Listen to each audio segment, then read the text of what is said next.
리버풀이 전성기를 구가했던 아놀드와 로버트슨 좌우 풀백 라인에 세대 교체를 단행할 것으로 예상이 되는데, 일단 아놀드가 떠난 자리에는 프림퐁이 영입 직전에 있습니다. 프림퐁의 메디컬 테스트가 예약이 되어 있다 라는 기사가 올라오고 있고요. 여기에 더해서 로마노 기자는 리버풀이 케르케즈의 영입도 끝마치고 있다, 심지어 개인 협상을 완료했다 라는 기사를 올렸어요. 그러면 여기서 아놀드를 프림퐁으로, 로버트슨을 케르케즈로 바꿨을 때 어떤 전술적인 변화가 있는지를 살펴봐야 되는데, 일단 오른쪽 라인을 생각을 해보면 아놀드와 프림퐁은 확연하게 다른 스타일을 가지고 있는 선수입니다. 기본적으로 프림퐁은 굉장히 직선적인 선수인데요. 프림퐁이 이번 시즌에 패스를 보내주는 위치인데, 프림퐁의 패스가 보통은 측면 지역에 붙어서 특히나 하프라인 아래쪽이 아니라 하프라인 위쪽에서 이루어진 것을 확인할 수 있습니다. 반대로 아놀드 같은 경우에는 훨씬 더 안쪽으로 들어와서 거의 미드필더처럼 움직이는 것을 볼 수가 있죠. 이것은 기본적으로 아놀드를 클롭 감독의 마지막 시즌부터 슬롯 감독의 이번 시즌까지 안쪽으로 들어오게 만들어서 인버티드 풀백의 역할을 맡겼었거든요. 그래서 프림퐁과 아놀드는 굉장한 차이점이 있어요. 프림퐁 같은 경우에는 레버쿠젠에서 기본적으로 3백의 오른쪽 라인에서 뛰었습니다. 근데 이 백스리의 오른쪽 라인에서 왼쪽에는 그리말도, 오른쪽에는 프림퐁, 이 두 선수가 서로 밸런스를 기본적으로는 맞춰주는 역할이거든요. 어떤 거냐? 왼쪽에서 공격이 시작되면 그리말도가 안쪽으로 들어가서 중앙 미드필더처럼 플레이할 때가 많아요. 물론 오버래핑도 하지만 기본적으로 그리말도가 안쪽으로 좀 들어가서 플레이를 하게 되면 인카피에 탑소바, 프림퐁 4명의 백4의 밸런스를 맞출 때가 많습니다. 그래서 프림퐁이 물론 왼쪽에 있는 인카피에보다는 다소 높은 지역에 있지만 기본적으로는 4명의 라인에서 측면을 왔다 갔다 하는 역할, 이런 역할을 맡게 되고요. 반대로 프림퐁이 오른쪽에서 공격적으로 올라가게 되면 자연스럽게 탑소바, 인카피에 그리말도가 뒤에서 포백의 형태를 만드는 것을 볼 수가 있습니다. 그리고 이렇게 왼쪽과 오른쪽에서 번갈아 가면서 왼쪽에서 그리말도가 공격적으로 움직일 때, 오른쪽에서 프림퐁이 공격적으로 움직일 때 서로 균형을 맞춰주면서 어떠한 형태로 경기가 이루어지냐면, 예를 들어서 그리말도가 약간 내려와 있고 프림퐁이 올라가는 상황에서는 자연스럽게 백4가 되잖아요. 근데 오른쪽에 있는 탑소바 혹은 이제 무키엘레가 나올 때도 있고요. 이 오른쪽에 나오는 선수는 오버래핑이 가능한 풀백의 역할도 소화를 해야 돼요. 그러다 보니까 비르츠와 프림퐁, 여기에 더해서 뒤에 있었던 탑소바 혹은 무키엘레까지 올라와서 3명의 선수가 콤비네이션을 이루는 이러한 형태였어요. 그래서 여기서도 프림퐁이 그냥 측면으로 달려나가는 게 아니라, 측면으로도 달려나가지만 순간적으로 프림퐁이 수비를 끌어당기면 이때 탑소바가 언더래핑을 한다거나, 아니면 비르치가 측면으로 나와서 수비를 끌어당기면 오히려 프림퐁이 가운데로 뛰어들어가는 이러한 움직임을 자주 보여줬었거든요. 예를 들면 이런 장면입니다. 이 장면을 보면 레버쿠젠이 오른쪽에 있는 프림퐁, 왼쪽에 있는 그리말도를 중심으로 뒤에 3백이 만들어지면서 5명의 선수가 이렇게 수비 라인을 형성하고 있어요. 근데 여기서 왼쪽에 있는 그리말도냐 오른쪽에 있는 프림퐁이냐, 어떤 선수가 움직이느냐에 따라 달라지거든요. 여기서는 그리말도가 안쪽으로 들어오니까 자연스럽게 프림퐁이 아래로 내려가고, 왼쪽에 있었던 인카피에가 측면으로 빠지면서 4명의 포백 형태가 되는 것을 볼 수가 있습니다. 반대로 다른 장면을 보면 프림퐁이 오히려 올라가고 있고요. 이때 오른쪽에 있었던 탑소바가 약간 측면으로 빠져요. 그러면서 그리말도와 함께 4명의 포백이 되고 프림퐁이 올라가서 공격적으로 뛰어나가는 거거든요. 그래서 결과적으로 이렇게 프림퐁이 아주 높은 지역까지 올라가면서 공격적인 형태를 가져가면, 이때 3백의 오른쪽에 있었던 탑소바가 약간 오른쪽으로 빠지면서 4명의 수비 라인을 만들어주는 거죠. 그리고 이렇게 프림퐁이 높게 올라갈 수 있도록 뒤에서 포백을 만들어주니까 자연스럽게 프림퐁의 활동 반경이 측면으로 붙어서, 그리고 앞쪽으로 높게 형성이 되어 있는 거거든요. 그런데 리버풀에서 아놀드의 역할은 또 다른 형태로 구현이 됩니다. 아놀드가 프림퐁과는 다르게 안쪽으로 들어오는 형태의 플레이를 많이 한다고 했잖아요. 그래서 이번 시즌 리버풀은 로버트슨이 반다이크, 코나테와 함께 약간 비대칭적인 3백을 만들고요. 아놀드가 좀 가운데로 들어오는 형태였어요. 그래서 맥알리스터, 흐라본베르, 아놀드 이렇게 3명의 선수가 배치가 된다거나, 아니면 아놀드가 좀 안쪽으로 들어가서 뒤에 메갈리스터와 흐라본베르가 커버를 해주는 이러한 형태였죠. 그리고 이렇게 아놀드가 안쪽으로 좀 들어가게 되면 자연스럽게 앞쪽에는 아놀드가 아무래도 킥력이 좋다 보니까 아놀드가 패스를 뿌려줄 수 있도록 앞쪽에 있는 디아스, 소보슬라이, 살라, 각포 4명의 선수의 위치가 자연스럽게 움직이거든요. 어떤 식으로 움직이냐? 각포가 왼쪽 측면, 살라가 오른쪽 측면에 붙어 있고요. 이때 디아스가 약간 왼쪽으로, 소보슬라이가 오른쪽으로 움직여요. 그래서 상대 수비가 형성이 되어 있을 때 자연스럽게 가장 바깥쪽 측면과 그리고 하프 스페이스 요 두 공간, 요 공간에 기본적으로 선수가 한 명 한 명씩 배치가 되어 있는 거죠. 그래서 4명의 선수가 경기장을 넓게 쓰면서 달려나갈 때 아놀드가 안쪽에서 볼을 받아서 뛰어나가는 선수들에게 패스를 공급해주는 이러한 형태였어요. 그러니까 이제 기본적으로 이 슬롯 감독 체제에서 워낙에 이번 시즌은 달려나갈 때 달려나가는 선수들을 향해서 다이렉트한 패스가 많았다는 거, 공격적인 패스가 많았다는 이유가 이렇게 아놀드가 안쪽으로 들어와서 좋은 패스를 뿌려줄 수 있는 구성을 만들어 놨기 때문이거든요. 예를 들면 이런 장면입니다. 이 장면을 보면 자연스럽게 로버트슨, 반다이크, 코나테가 이렇게 위치하고 있고요. 이때 아놀드가 약간 안쪽으로 들어가면서 흐라본베르와 메갈리스터 이 2명의 선수와 함께 3미드를 형성하고 있는 걸 볼 수가 있습니다. 그래서 아놀드가 이 하프 스페이스에서 패스를 공급할 수 있는 위치에 서 있는 걸 볼 수가 있죠. 이 장면도 로버트슨, 반다이크, 코나테 백스리의 형태를 만들고 있을 때 아놀드가 안쪽으로 들어와서 가운데에서 볼을 받고요. 여기서 앞쪽으로 패스를 공급하는 역할을 맡거든요. 그래서 아놀드가 안쪽에서 볼을 받은 다음에 여기서 달려나가는 선수들에게 패스를 뿌려주는, 그래서 앞쪽으로 이제 아놀드가 패스를 보내줬을 때 달려나가는 선수에게 한 번에 패스가 연결되는 이런 장면을 볼 수가 있었죠. 그래서 아놀드와 프림퐁의 수치를 비교한 자료를 보면 확연하게 이러한 차이가 나타나요. 예를 들면 패스 횟수부터 보면 90분당 패스 횟수가 아놀드는 60.7회, 프림퐁은 28.3회입니다. 그러니까 패스 횟수 자체가 거의 절반 이상이 많은 게 바로 아놀드예요. 그만큼 아놀드는 가운데로 들어와서 빌드업 체계에 많은 가담을 했다라고 볼 수가 있는 거고요. 그런데 여기서 문제는 저 아놀드의 역할은 정말 아놀드밖에 할 수 없는 역할이거든요. 그래서 아놀드가 이렇게 가운데로 들어와서 앞쪽으로 달려나가는 선수들에게 패스를 뿌려준다. 이것을 프림퐁이 온다면 과연 이 역할을 수행할 수 있을 것이냐? 절대 아놀드의 역할을 따라할 수가 없죠. 그리고 이 아놀드 대신에 이번 시즌에도 많이 나왔었던 브래들리 또한 이렇게 앞쪽으로 뛰어나가는 선수들에게 아놀드처럼 패스를 공급하는 건 불가능하거든요. 아놀드의 역할은 굉장히 유니크해요. 그렇기 때문에 아놀드 대신 나온 브래들리는 아놀드와 완전히 다른 특성을 가지고 있습니다. 기동력을 바탕으로 빠르게 올라가서 언더래핑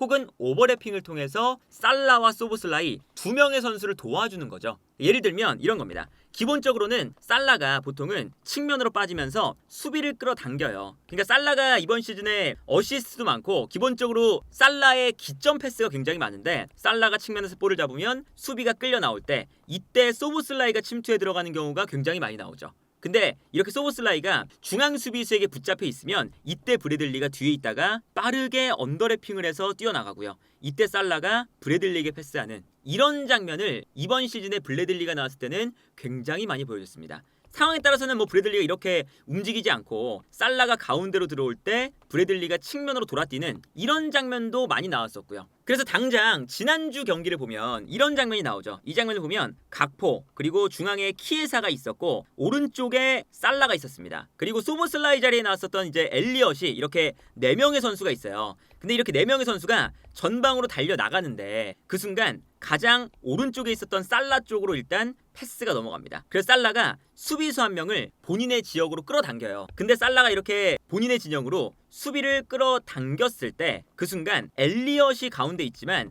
엘리엇이 수비에게 잡혀 있잖아요. 그러면 뒤에서 브래들리가 달려나오면서 이 공간으로 뛰어가는 거죠. 전 장면에서 보시면 이런 형태입니다. 브래들리가 수비에게 잡혀있고 가운데 키에사도 잡혀있고요. 왼쪽 측면에 각포, 오른쪽에 살라가 있는 건데 살라가 수비를 끌어당기니까 요 라인 사이 순간적으로 엘리엇이 뛰어들어가지 못하면 엘리엇 대신에 뒤에 있었던 브래들리가 달려나와서 이 공간으로 뛴다. 이 개념이 되는 거죠. 그래서 살라가 수비를 끌어당긴 다음에 뛰어나가는 브래들리 쪽으로 살라가 볼을 받아서 뛰어들어가는 브래들리에게 패스, 순간적으로 측면이 무너지는 장면이고요. 여기서도 살라의 기점 패스가 나왔고 브래들리가 뛰어가면서 살라의 패스를 잡아서 이 공간에서 아주 좋은 기동력을 가져가면서 측면을 무너뜨리는 장면이죠. 그러니까 살라의 패스를 받을 수 있게 브래들리가 많이 움직여주는 거고, 여기서 측면을 무너뜨린 다음에 컷백, 그리고 여기서 엘리엇의 득점이 나옵니다. 그런데 여기서 중요한 건 프림퐁이 직선적으로 움직이는 것이 강한 선수라고 했으니까 과연 프림퐁이 이런 역할을 수행할 수 있을 것이냐,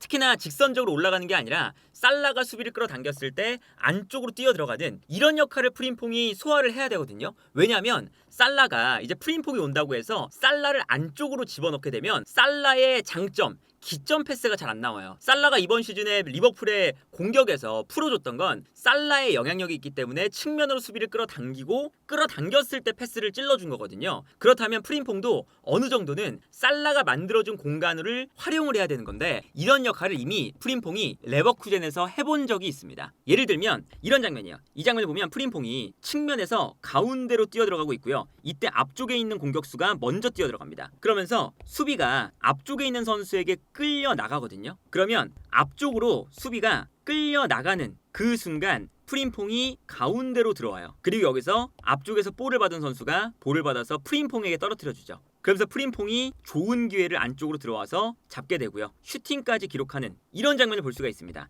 다른 장면도 마찬가지인데요. 이 장면도 측면 지역으로 한 선수가 나가니까 프림퐁은 가운데로 들어오고 있어요. 이렇게 스위칭이 자연스럽게 되는 거거든요. 그래서 프림퐁이 이렇게 가운데로 들어와서 측면으로 나간 선수가 프림퐁에게 패스를 보내주면 여기서 프림퐁이 볼을 받아서 안쪽에 있는 선수에게 컷백을 해주는 이런 장면을 연출해내는 걸 볼 수가 있습니다. 그래서 보통은 이런 형태거든요. 프림퐁이 공격적으로 올라가고 있는데 3톱에 오른쪽 선수가 측면으로 달려나가고 있어요. 그래서 이 장면을 보면 프림퐁이 볼을 가지고 있다가 측면으로 공격수가 뛰어나가면서 수비를 한 명 끌고 나가니까 이때 프림퐁이 오히려 안쪽으로 치고 들어옵니다. 그래서 자연스럽게 스위칭이 되면서 프림퐁이 안쪽으로 볼을 몰고 들어가고 공격수는 측면으로 빠져나가는 이런 장면을 볼 수가 있죠. 그래서 프림퐁이 측면에만 붙어있는 것이 아니라 레버쿠젠의 경기를 보면 이렇게 측면에 붙어있다가도 앞쪽에 있는 선수가 측면으로 빠지면 본인이 안쪽으로 들어가는 이런 장면을 많이 만들어냈었어요. 그래서 리버풀도 다음 시즌에 프림퐁이 오게 된다면 프림퐁이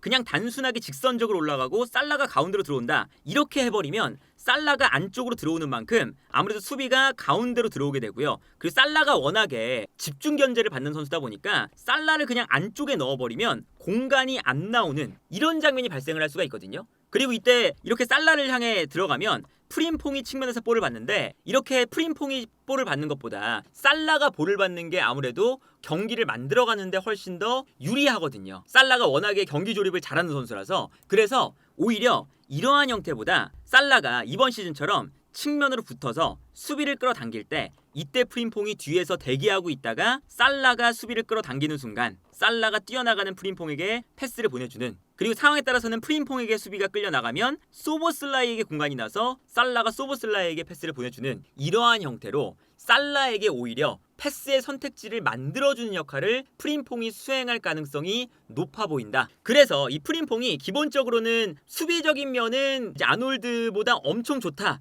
라고 할 수도 없고, 기본적으로 이 선수는 공격에 장점이 있는 선수지만 이번 시즌 아놀드의 플레이를 프림퐁이 따라가는 게 아니라 오히려 브래들리의 플레이를 공격하는 과정에서 프림퐁이 수행을 하면서, 그리고 슬롯 감독이 아놀드가 없을 때 브래들리를 통해서 이러한 실험을 많이 해봤으니까 살라와 프림퐁의 조합은 살라와 아놀드의 조합보다 살라와 브래들리의 조합과 더 일치하는 부분이 많아 보인다 라는 거고요. 이렇게 프림퐁이 아무래도 공격적으로 올라가 버리면 이때 왼쪽에 있는 로버트스는 지난 시즌처럼 약간 밸런스를 맞춰주는 형태의 3백을 만들다가 올라갔다 내려갔다를 반복할 거예요. 그런데 이 역할을 이제 케르케스에게 맡길 가능성이 높아 보입니다. 케르케스는 기본적으로 본머스에서도 저렇게 밸런스를 잡아주는 역할을 상당히 많이 했었거든요. 케르케스는 3백의 왼쪽도 가능하고요. 그리고 기본적으로 이 선수가 기동력이 좋아서 본머스에서도 밸런스를 맞추는 동시에 올라갔다 내려왔다를 반복하는 역할이었어요. 어떤 형태냐면 케르케스는 이 본머스에서 이라올라 감독은 좌우 측면의 풀백을 굉장히 넓게 사용합니다. 그래서 포백을 사용할 때도